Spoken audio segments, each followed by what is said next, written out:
estado de Mato Grosso do Sul.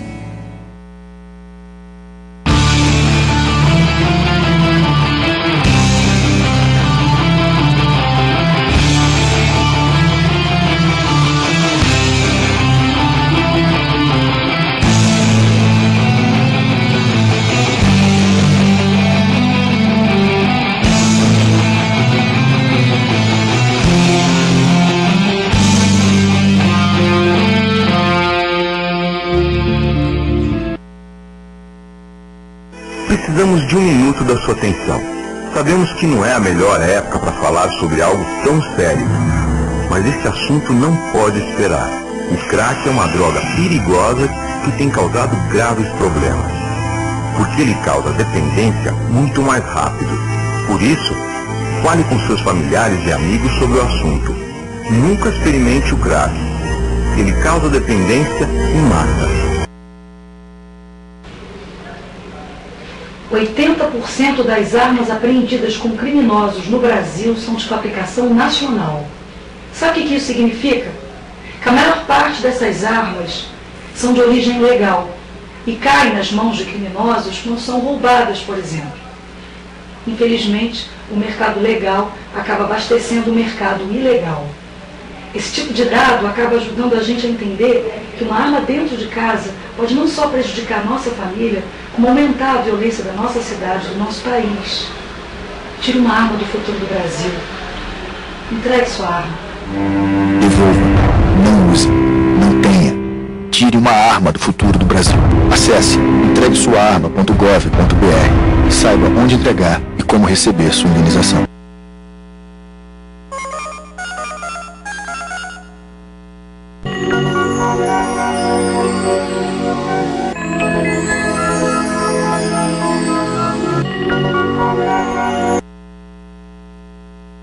Golden Age Pousada Geriátrica está preparada para receber o seu idoso nos finais de semana, em suas viagens de negócio e também como morador efetivo.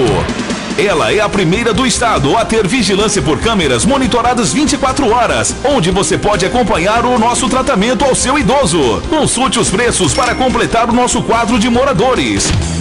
Golden Age 3305-3642 3305-3642.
A dengue estará onde você estiver.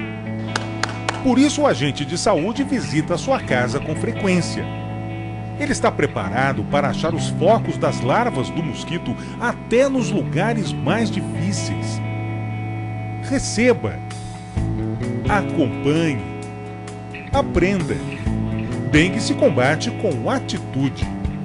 Estado de Mato Grosso do Sul.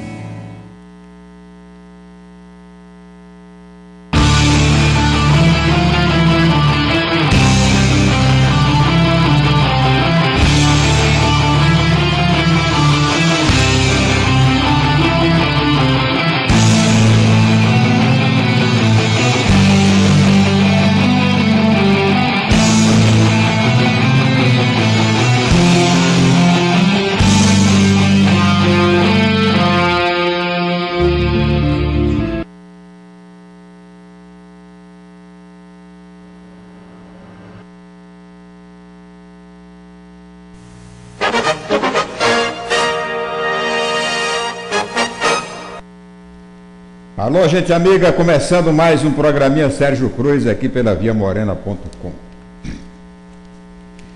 programa de hoje a gente vai mostrar aqui a abertura do Comitê da Verdade, que nós falamos desse assunto ontem, uma repercussão muito grande, né, essa instalação desse comitê aqui em Campo Grande, para representar Mato Grosso do Sul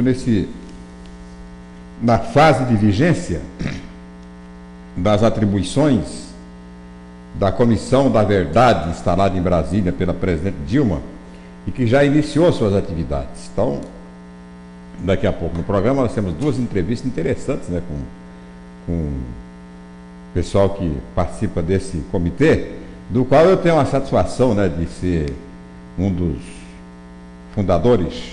É bom quando você... E por convicção, né? Por convicção, por interesse, por compromisso com a democracia, é que eu participo desse comitê. E quero aqui, nesta oportunidade, antes de mostrar as entrevistas, a entrevista eu vou mostrar daqui a pouco, cumprimentar o Dr. Laírson Palermo, né, da Comissão Justiça e Paz da Igreja, que advogado, né, de vítimas da ditadura, e que toma a iniciativa, né, de abrir, de instalar em Campo Grande este comitê de acompanhamento da Comissão da Verdade. Eu vou falar sobre esse assunto na oportunidade. Agora, eu estou vendo aqui uma notícia aqui no jornal Estado de hoje, sobre um vídeo que o deputado Azambuja postou no seu site, né? No seu site, vídeo. E a notícia ele terminou tirando, teve uma pressão, uma pequena pressão do pessoal que assistiu o vídeo, estava no YouTube, e ele terminou retirando, porque é um vídeo onde ele aparece. Ó, como é que é a história? Vídeo institucional realizado pelo Diretório Regional do PSDB, protagonizado pelo presidente regional do partido, deputado federal, pré-candidato a prefeito de Campo Grande, Reinaldo Azambuja, escancara um ato falho do parlamentar e da equipe de produção, que ao se concentrarem na mensagem verbal e no belo cenário a ser capturado pelas câmeras, ignoraram o fato de que pisoteavam o gramado de parte do canteiro central da Avenida Afonso Pena, que não tem como objetivo servir de espaço para pedestres. A gravação que foi ao ar na noite de terça-feira na TV estava disponível na internet até a tarde de ontem, quando foi removida pela assessoria do Tucano por questões técnicas. Focado na possibilidade de realizar uma nova política embasada em conceitos como transparência e respeito do dinheiro público, a gravação realizada neste mês escolhemos como cenários altos da Avenida Afonso Pena, nas imediações do viaduto próximo ao shopping Campo Grande. Enquanto narra um texto sobre se fazer política com honestidade, transparência e participação, a Azambuja e a equipe de filmagem pisoteia o gramado da avenida, local normalmente vetado para o uso de pedestres desde o período em que placas como não pise na grama eram espalhadas para ensinar à população conceitos de cidadania e preservação do bem público. É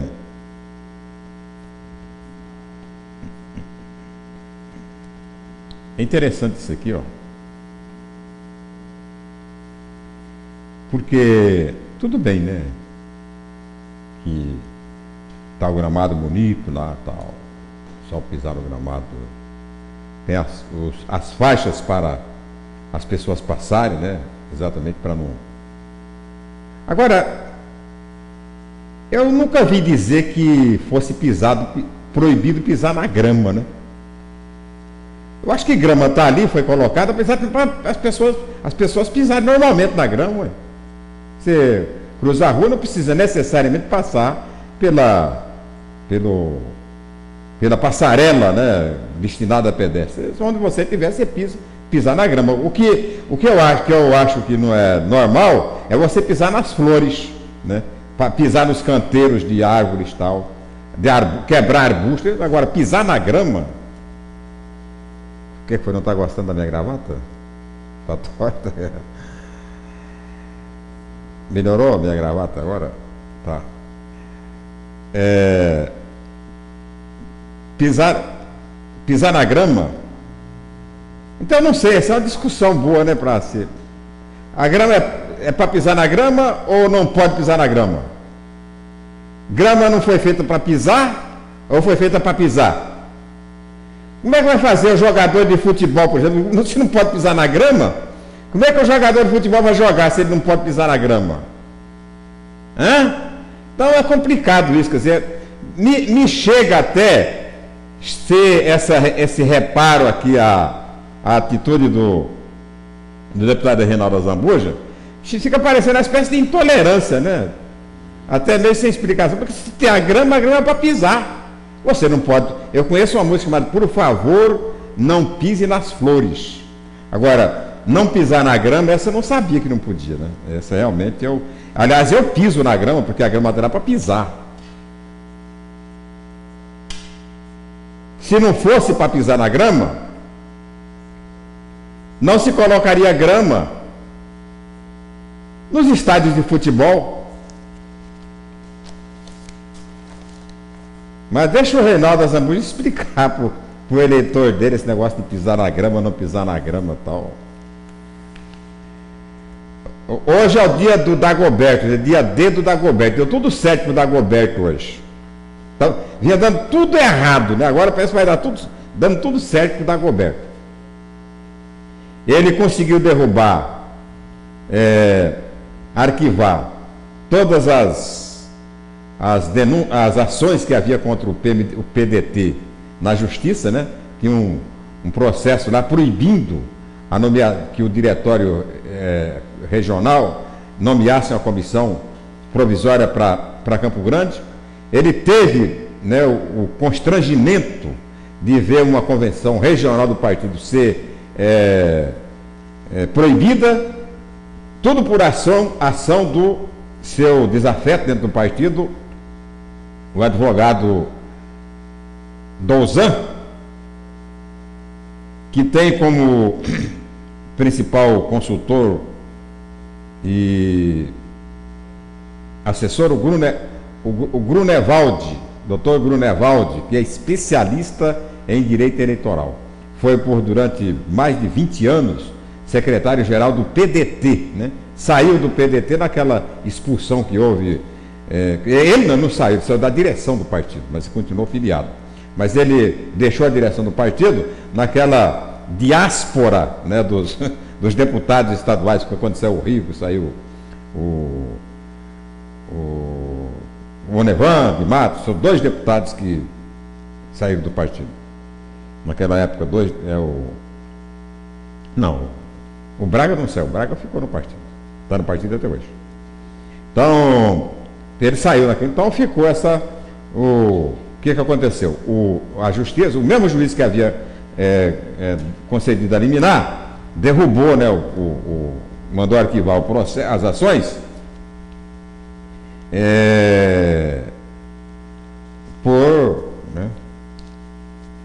porque entendeu, né, que ele havia concedido a liminar um direito que as pessoas têm.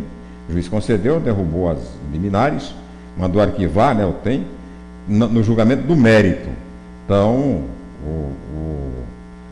o Dagoberto retoma as rédeas do partido em Mato Grosso do Sul, né, sem nenhum impedimento de ordem política, porque ele tem maioria dentro do partido, e sem nenhum impedimento de ordem jurídica, porque a justiça já deu ganho de causa para ele e tal. E para completar, né, esse início de ciclo de venturas do Dagoberto, ele ainda tem confirmado pelo prefeito Nelsinho Trade a preferência para ser o candidato a vice-prefeito na chapa do Giroto. Aliás, há uma campanha encabeçada pelo vereador Paulo Silva, presidente da Câmara Municipal, contra a nomeação do Dagoberto. O que ele alega? É que o Dagoberto andou criticando, né? Tem até um vídeo que está no YouTube e tal, criticando o governador André Putinelli. E realmente são críticas, né, mordazes, acres contra o governador. Mas eu acho que quem tinha que ficar preocupado com as críticas não era o CIUF, não eram setores do PMDB. Quem tinha que ficar preocupado com a crítica era o Putinelli. E foi exatamente o Putinelli que convidou o Dagoberto. Então, o que aflige? Né? Pô, se o ofendido, ou o eventual ofendido com as críticas, não levou em consideração, perdoou se foi ofendido, por que agora os outros, né, vão tomar essas dores, né, ao ponto de uma radicalização, ao ponto de ameaçar, né, deixar a campanha de lado, caso o Dagoberto seja o Dagoberto candidato a vice-prefeito, né? Por que essa restrição tão fundamentalista contra o Dagoberto? Então, e por que o Dagoberto é preferido tanto do governador André Putinelli quanto do próprio Nelsinho Trade? Não é porque ele é bonito, né? Porque ele é alto, tem cabelo caído dos olhos, gagueja de vez em quando, mas fala as coisas. Então, não é por isso não. Ele é o candidato preferido. Primeiro, o governador deve ter na mão alguma sondagem indicando isso, porque o Putinelli só trabalha em cima de pesquisa. O Putinelli é um político racional e age cientificamente orientado. Então, ele deve ter uma pesquisa indicando que o Dagoberto é o candidato preferido. Segundo, o Dagoberto, ele mudou, né? Mudou a história, a trajetória da sucessão em Campo Grande, pelo menos nessa pré-sucessão. Eu acompanho bem e tenho muita extrema curiosidade. E o Dagoberto, nas pesquisas, todas as pesquisas que ele estava nas pesquisas, não era o primeiro lugar. Mas nas pesquisas onde ele estava como pré-candidato a prefeito, todas elas que eu vi, inclusive as encomendadas pelo PMDB, pelo PT, nessas pesquisas o Giroto nunca aparecia em primeiro lugar. Algumas iam até para o terceiro lugar. Quando fizeram a primeira pesquisa com o Dagoberto fora da pesquisa e apoiando o Giroto foi o primeiro lugar. Então, esses detalhes, né, que aos olhos de setores menos analíticos parece não representar muita coisa, mas aos olhos do Putinelli e dos coordenadores da campanha do Giroto representam muito, até porque essa eleição não vai ser a eleição homologatória, vai ser uma eleição disputada, vai ser uma eleição concorrida, uma eleição que tem tudo, inclusive, para ir para o segundo turno. Então não pode brincar com a eleição, não pode arriscar numa candidatura, numa chapa pura, não pode esnobar apoio de partidos pequenos. Tudo tem que ser levado em consideração na exata medida da competitividade.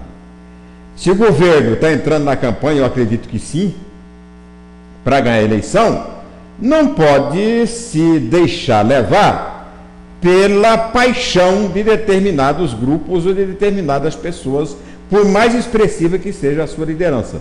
Tem que agir racionalmente, tem que saber fazer conta, 2 mais 2 igual a 4, mais 0,5 igual a 4,5 e tal. Se não fizer assim, leva chumbo na asa, né? Se partir para a paixão, não pode, porque o Dagoberto, no passado, não muito distante, andou agredindo ao governador André Putinelli, andou agredindo ao prefeito Nelsinho Trade, andou criticando o problema de saúde, andou criticando o autoritarismo do Putinelli. Se vão fazer isso, tudo bem, acho que até o Putinelli, né, poderia vetar em função disso. Olha, eu não vou querer porque eu fui agredido.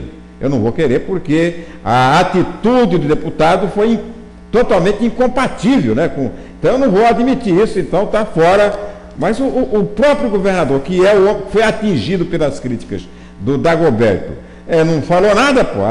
Convidou o Dagoberto, então por que tantas dores, né? Fica me parecendo até que, no fundo, não há dor nada. No fundo, há uma dor de cotovelo dos diabos, daqueles que queriam estar no lugar onde o Dagoberto pode vir a estar. Até porque o Dagoberto, e ele foi entrevistado aqui nesse programa e falou isso, não estava, né, disposto a disputar a vice com outros pretendentes. Ele disputa a vice se for do interesse do grupo, né, do Putinelli, do Nelsinho Trade, do próprio Girotto, tal, ele participa. Se outro nome, inclusive de outro partido, for mais conveniente, que se leve esse nome. Ele não faz a menor questão de disputar, até porque ele tem um objetivo. Ele, pessoalmente, o objetivo dele, também ficou muito claro, é ser candidato a deputado federal em 1984 com o apoio do governo. Esse que ele quer apoio do governo, quer participação na administração pública municipal, com Girotto e tal. Ele quer que o PDT tenha um secretário, tenha funcionários no governo, o que é absolutamente normal, né? Querer, não adianta dizer que não pode. Se não der, já diz também, é claro.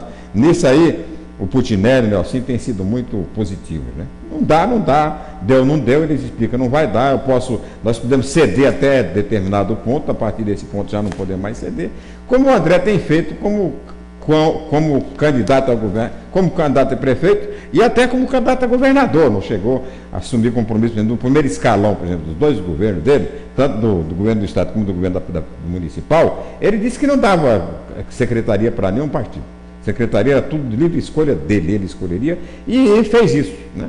Me parece que uma única secretária aí que foi indicada não pelo partido dela, acho que é o PSDB, o partido dela, mas indicada pela classe produtora, que é a Tereza Cristina Correia da Costa Dias, secretária da produção, né? Foi indicada, claro, com a total preferência e apoio do Putinelli, está no governo desde o primeiro governo, tem desempenhado satisfatoriamente a sua função, porque ela é competente.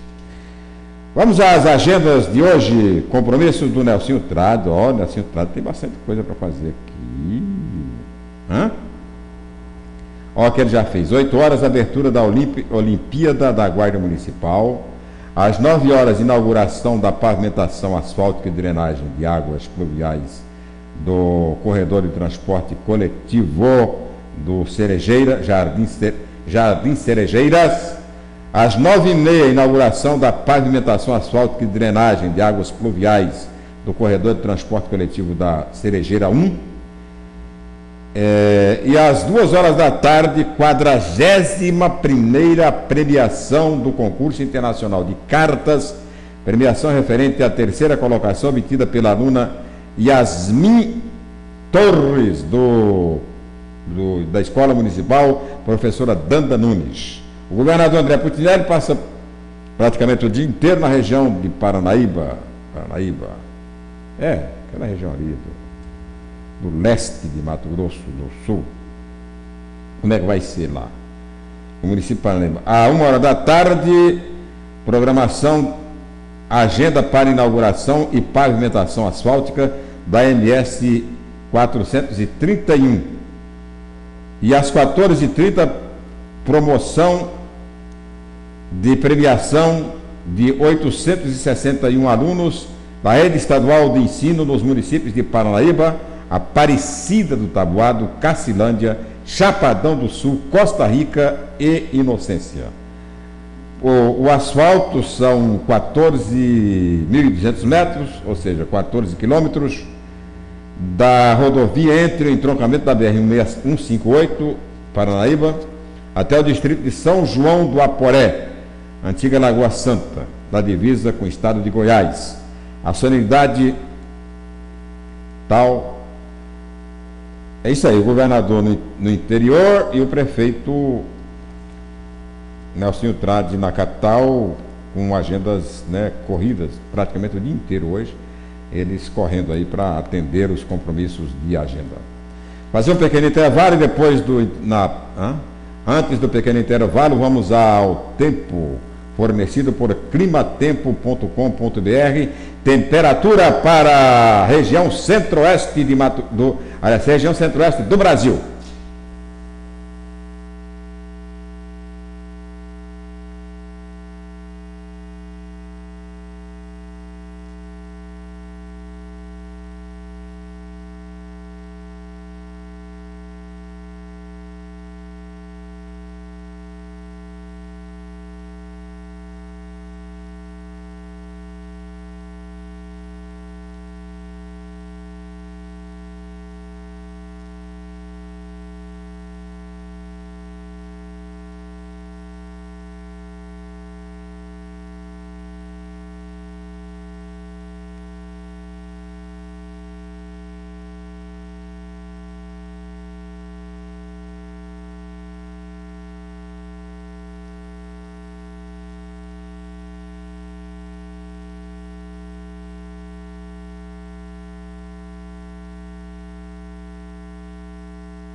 Pronto aí? Já foi o tempo, vai chover.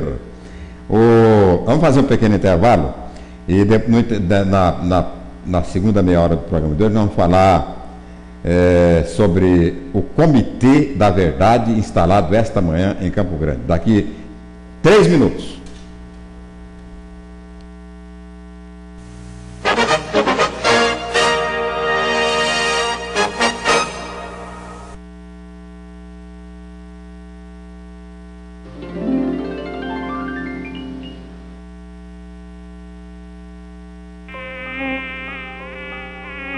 A dengue estará onde você estiver. Por isso, o agente de saúde visita a sua casa com frequência. Ele está preparado para achar os focos das larvas do mosquito até nos lugares mais difíceis. Receba, acompanhe, aprenda. Dengue se combate com atitude. Estado de Mato Grosso do Sul.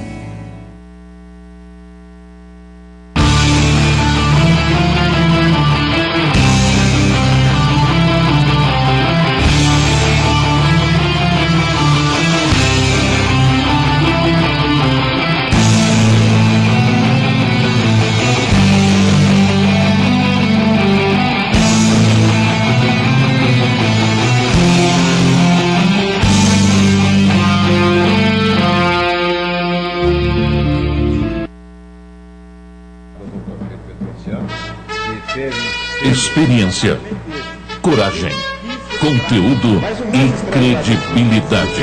Programa Sérgio Cruz, o melhor jornalismo da TV na internet. Programa Sérgio Cruz, meio-dia, na viamorenatv.com.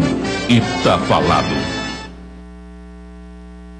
Precisamos de 1 minuto da sua atenção.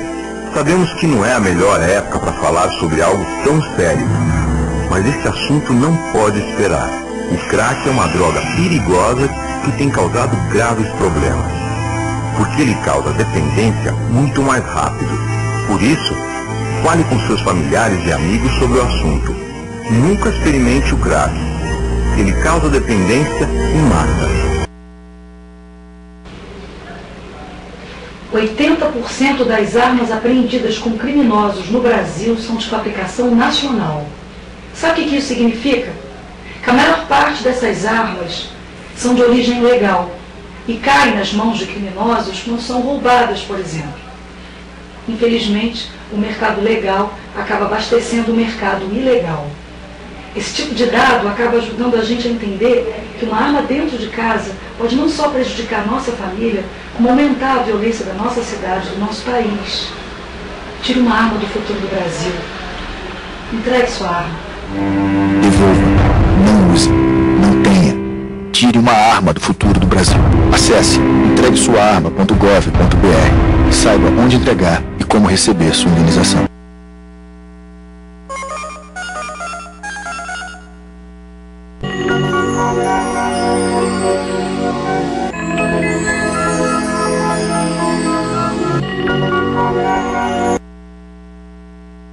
Golden Age Pousada Geriátrica está preparada para receber o seu idoso nos finais de semana, em suas viagens de negócio e também como morador efetivo.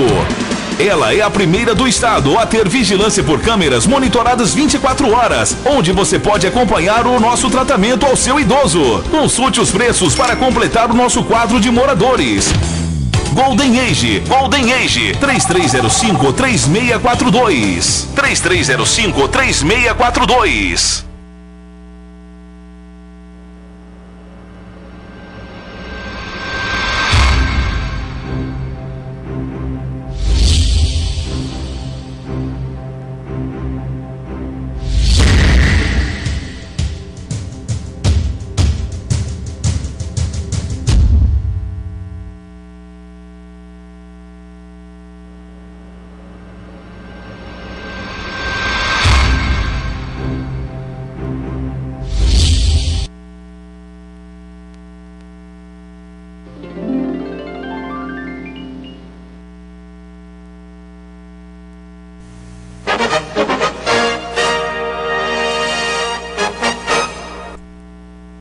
Aberto, instalado oficialmente na manhã desta sexta-feira, no Diretório Central dos Estudantes da Universidade Federal de Mato Grosso do Sul, o Comitê da Verdade, né, que vai acompanhar e subsidiar com informações de Mato Grosso do Sul a Comissão Nacional da Verdade em Brasília, né, representantes de várias organizações não governamentais, o próprio Diretório Central de Estudantes, representação de vários setores da sociedade, representação do cidadão na pessoa daqueles que foram vítimas da repressão, da tortura, né? Então é um comitê bastante representativo.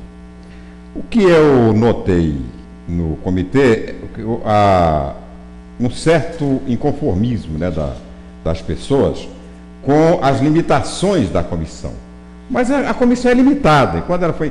com todas as limitações, ainda está tendo uma reação dos diabos, né?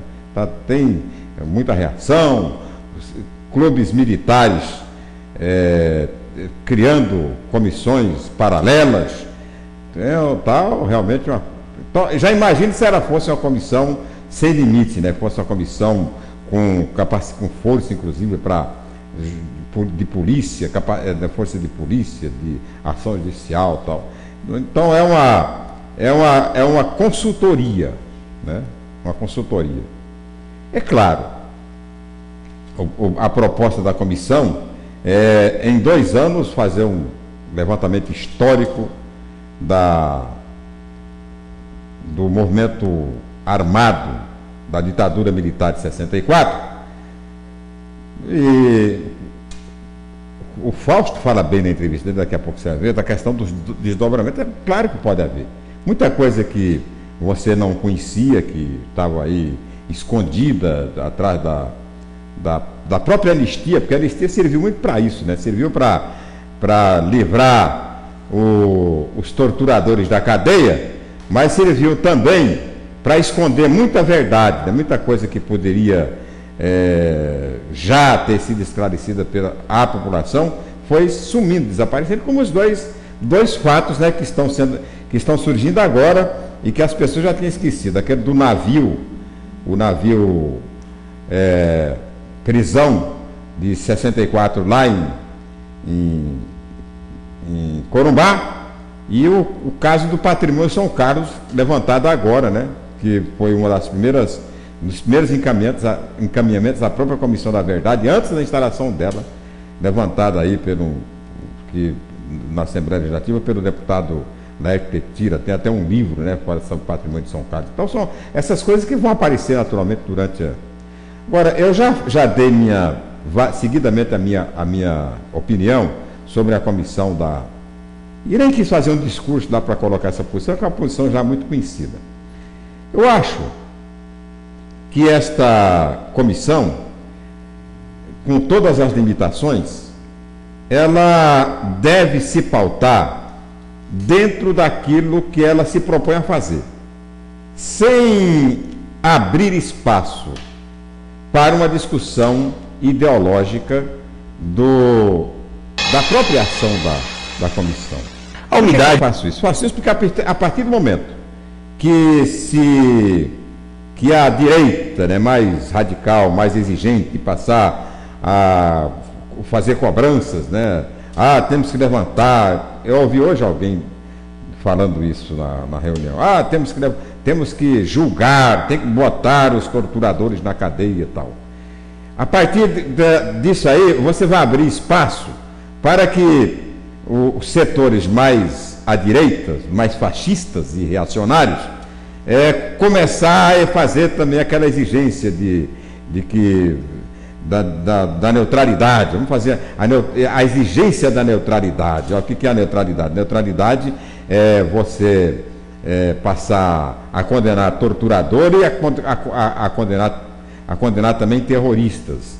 E nisso você terminar isentando, né, a tortura. Não, torturou porque era terrorista. Torturou porque queria fazer a Revolução Comunista. Torturou, quer dizer, termina justificando e até isentando. Quer dizer, daqui a pouco o pessoal vai começar a achar que a tortura foi necessária. Então, essa isenção tem que haver no limite daquilo que está proposto pela comissão. E não dentro desse princípio. Eu ouvi isso hoje também, né? Porque o deputado Fábio Tradi abriu essa discussão, né? Porque tem que levantar, investigar os torturadores do Estado, mas tem que ver também quem é que estava na oposição tentando fazer uma revolução para implantar uma ditadura comunista no Brasil. Eu só digo o seguinte: se não tivesse havido o golpe de 64, se os generais não tivessem se aventurado em golpear, em usurpar a democracia brasileira, não teria havido terrorismo, não teria havido Lamarca, não teria havido guerrilha do Araguaia, não teria havido Dilma Rousseff, não teria havido nada disso, entendeu? O Brasil teria seguido o seu curso normal e hoje estaria pelo menos 50 anos adiante. Mas vamos ouvir as pessoas que participaram da reunião de hoje, a histórica reunião de hoje. Eu ia entrevistar o Laércio, mas ontem nós já rodamos a entrevista com ele. Então, não foi ainda o tempo ainda? Foi sem áudio. Ô rapaz, quer dizer, antes de ouvir o pessoal do comitê, vamos ao tempo, né, com o tempo da climatempo.com.br, temperatura para Mato Grosso do Sul e para a região centro-oeste do Brasil.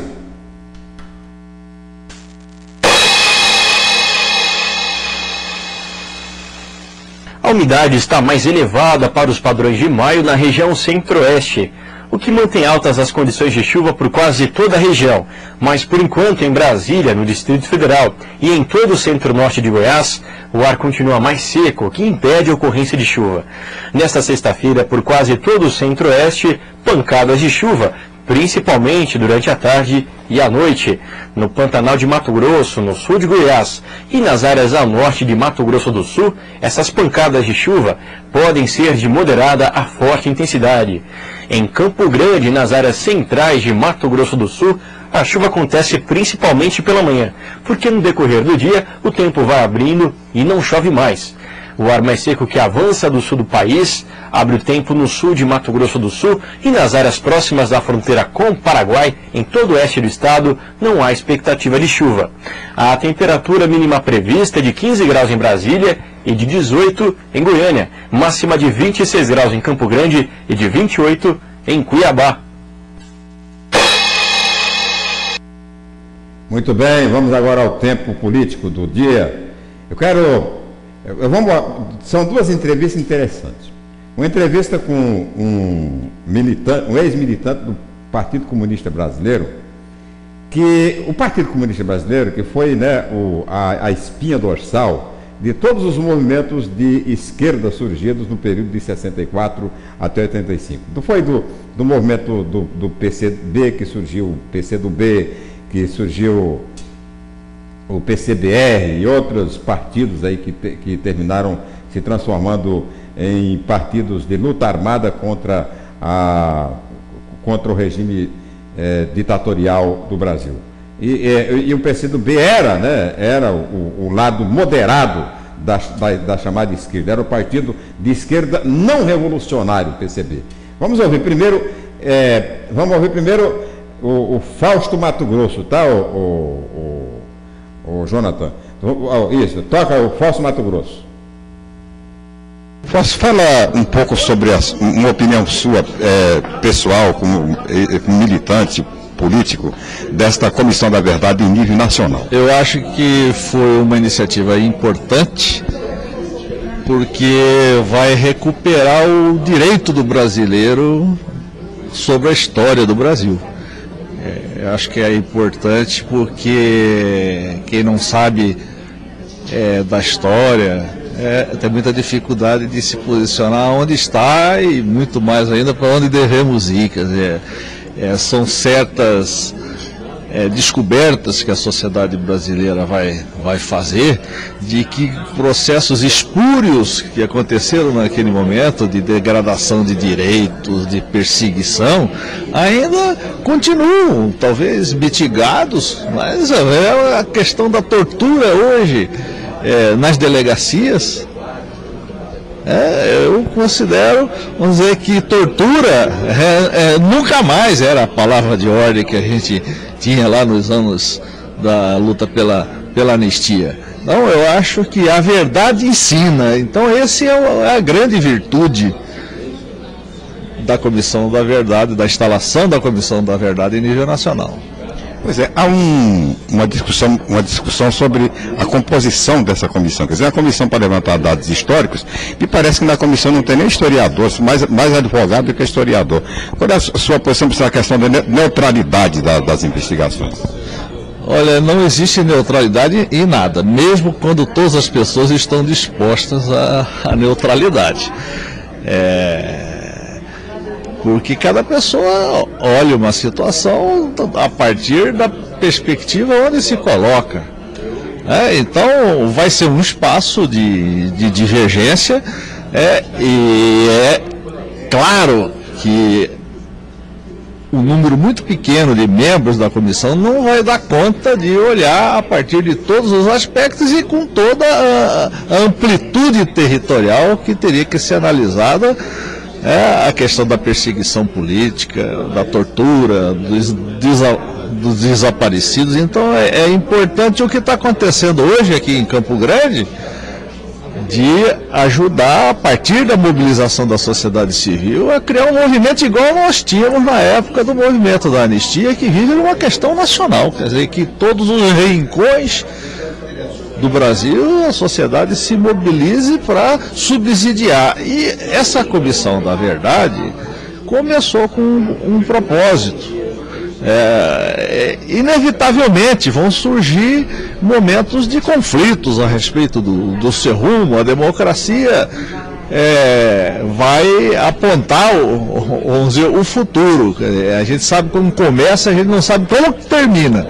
Mas que não poderia deixar de começar, É o momento e está de parabéns, naturalmente, a presidente Dilma. Você assistiu, você participou da recente reunião e sentiu que há essas divergências que você cita, elas há inclusive em pequenos círculos, em pequenas reuniões, pessoas que defendem um tipo de comportamento, um tipo de condução. O que você está sentindo? O que você sente? Você pode, em uma análise preliminar desse comitê de Campo Grande? Primeira questão é identificar responsabilidades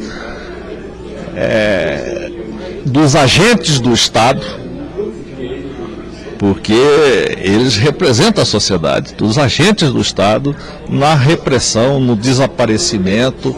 A identificação, eu acho que é um ponto comum, quer dizer, essa coisa de revelar, né, para a sociedade, né, de fazer virar história. Eu acho que esse é um ponto de consenso. Eu acho que a gente avançando nesse ponto, nós vamos longe, e a complexidade temática, as divergências de opinião, vão balizar o que vai acontecer para frente. Mas eu acho que esse mínimo denominador comum, de identificar responsáveis, identificar o que foi feito, né, com os desaparecidos, esse mínimo denominador comum será uma vitória histórica da sociedade brasileira. Se pudermos avançar mais, vamos avançar, mas isso é o processo democrático que vai apontar o desdobramento dessa iniciativa. Setores contra, né, a Comissão da Verdade, setores mais que podem ser responsabilizados pela verdade histórica, estão reagindo. Como você acha que a Comissão da Verdade vai reagir a esta reação? Ela tem, nacionalmente, um papel bem definido, quer dizer, ela tem definido seus objetivos, o que ela vai fazer, e o prazo de 2 anos. Eu acho que, paralelamente, podem surgir iniciativas complementares, criadas outras instâncias, mas o papel dela é reescrever a história. A presidente, no ato de instalação da comissão, definiu esse papel. E não vai ser por conta da presidente que ele vai ficar só nisso, e não vai ser por conta de outra opinião que ele vai mais adiante. Quer dizer, essa é uma questão que a sociedade brasileira deve se debruçar com a mesma empolgação que se debruçou na época do movimento da anistia, para apontar até onde nós podemos avançar. Uma revisão histórica pode ter desdobramentos, não posso? A verdade é revolucionária. A verdade pode provocar mudanças profundas, porque ela desfaz mitos, né?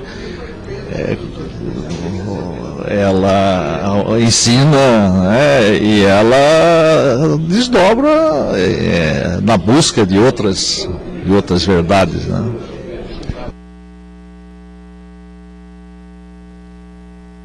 É isso aí, ó. Você notou bem na entrevista o Fausto Mato Grosso, antigo militante do PCB, hoje no PPS, inclusive na fundação, né, política do partido e tal, é fundador do PPS em Mato Grosso do Sul e um dos históricos militantes do PCB. Aliás, o PPS é sucedâneo do PCB. Você nota que ele... eu quero que você ouça agora a próxima entrevista, e para você fazer uma comparação entre um e outro, né? O Fausto Mato Grosso era, durante o período da ditadura, da oposição moderada e institucional. O PCB sempre defendeu combater o regime pela via institucional e sempre foi contra a guerrilha, sempre foi contra qualquer movimento armado contra a revolução, contra contra a Redentora, contra os golpistas de 64. Já essa entrevista que você vai ouvir agora é de um militante do MR8, que na época do regime foi uma das forças de esquerda mais radicais contra o regime, que o pessoal pegou em armas para derrubar a ditadura. Veja como é hoje o comportamento deste militante do MR8. Vamos ouvir o historiador, né, professor universitário, Eronildo Barbosa. O professor Eronildo é historiador e uma das funções da Comissão da Verdade em nível nacional e também, é claro, em nível regional, é exatamente contar a verdadeira história de 64 e dos direitos do golpe de 64 e outros golpes.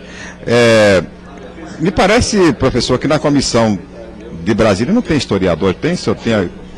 Eu não tenho essa informação precisa, mas eu estou de acordo que é muito importante que tenha historiadores, antropólogos, sociólogos e outros cientistas que possam ajudar a compor esse quadro de busca da verdade, que é muito difícil, até porque a verdade está vinculada com a visão de quem está olhando os fatos.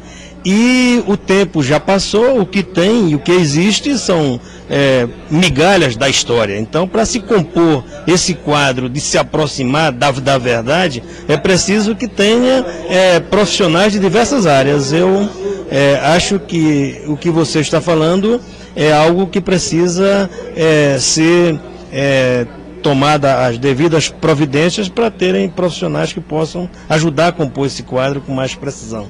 Professor, na época da ditadura, você era militante político do MR8. O MR8 ainda existe ainda como instituição. Qual é a posição do partido com relação à Comissão da Verdade? Tem uma posição tomada ou não? Olha, uma posição tomada do partido eu não conheço. O que eu conheço é o seguinte: há muitos anos, desde de 82, que o MR8 dizia o seguinte: olha, teve a anistia anistiou de um lado e do outro, é preciso encontrar os desaparecidos, é preciso saber onde estão os restos mortais, mas temos que olhar para frente, porque o Brasil é muito maior do que o golpe de 64, de forma que tem que buscar a verdade, mas tem que olhar para frente, porque se for trabalhar com uma concepção revanchista, não avança. E o mundo caminha para frente. O senhor notou que, por exemplo, na reunião de hoje, já há muitas divergências contra a neutralidade da Comissão Nacional. O que você acha dessa neutralidade? Efetivamente, a neutralidade não existe. O que devemos ter é o máximo de cuidado para criar as condições para avançar nessa aproximação da verdade. Se estabelecermos internamente uma luta olhando para um horizonte que visa prender eventuais torturadores que ainda estão vivos, etc., isso é ruim. Eu acho que a gente tem que buscar os desaparecidos, identificar os torturadores, né? Quer dizer, apagar ou pelo menos clarear para entender o que aconteceu naquele período, né? E fazer avançar no sentido de que o país caminhe. Não há mais espaço para fazer revanchismo, até porque já se passaram quase 30 anos e as demandas são outras. Agora, nós não podemos negar que é muito importante saber quem foram os torturadores. Compreender as causas, onde estão os presos, por que foram presos, quer dizer, o que eles fizeram, de que eram, por que foram perseguidos. Isso é muito importante, mas eu não vejo como sendo algo muito producente ou algo que possa ajudar se estabelecer agora uma luta que, ao invés de tentar se aproximar da verdade, você tentar começar com a busca de prisões enfim, que estabeleça no seio da comissão questões como revanchismo, até porque quem estava na luta foi porque quis. Quando eu digo quis, é porque a sua consciência política indicava que tinha que ir à luta, e foi muito importante aqueles que decidiram ir à luta. Agora, o revanchismo, eu acho que não tem espaço, porque a anistia, ela anistiou de um lado e do outro. Embora sabemos muito bem que não foi o pessoal de esquerda que efetivamente torturou, embora existam casos que a história ainda vai mostrar de comportamento que não estão de acordo com o espírito de alguém que quer construir um mundo diferente, mais justo, mais moderno e mais fraterno. Nós conhecemos casos em que a esquerda também agiu de forma incorreta, mas isso são pequenos, são pontuais e estão 1000 vezes distantes do que a ditadura fez, do que os ditadores fizeram e os seus representantes. Inclusive aqui no Estado, você conhece diversos casos. Pois é, as respostas dadas às nossas perguntas pelo professor Eronildo Barbosa, militante do MR8, e que foi um movimento, né, radical na luta contra a ditadura. Eu fiz questão de colocar essas duas entrevistas para mostrar que os dois partidos hoje, tanto o PC, o antigo PCB, como o MR8, têm mais ou menos a mesma posição com relação, quer dizer, houve um avanço, um olhar para frente, né, o PCB já tinha essa visão institucional, já disse isso aqui, desde o início do golpe de 64. Eu me lembro aqui, tinha até anotado aqui o nome do militante antigo do PCB e que fazia parte do comitê central do PCB, quando no dia do golpe ele fazia parte do comitê central do PCB, e eu tenho, Jacó Corender, é isso? É uma coisa assim, que eu tenho até uns livros dele e tal, e tem um depoimento, né, histórico que ele deu para a televisão, TV Câmara, que eu já mostrei aqui nesse programa, onde ele fala que, eu estou falando isso para dizer que o PCB sempre foi contra a luta armada, sempre defendeu solução institucional, né, contra a ditadura. E já no início, no dia do golpe, o PCB já tinha essa posição. E eu me baseio exatamente nesse depoimento desse velho dirigente do partido, quando ele diz que no dia do golpe, no dia 31 de março, 1º de abril, militares da ativa ligados ao PCB pediram autorização para a direção do partido para contra-atacar, o pessoal da aeronáutica atacar o pessoal, o exército estava descendo de Minas, e foi vetado, o pedido foi vetado pelo Comitê Central do PCB. PCB entendeu já desde aquele momento que era inútil você fazer uma luta armada, uma luta de resistência física, resistência armada aos militares.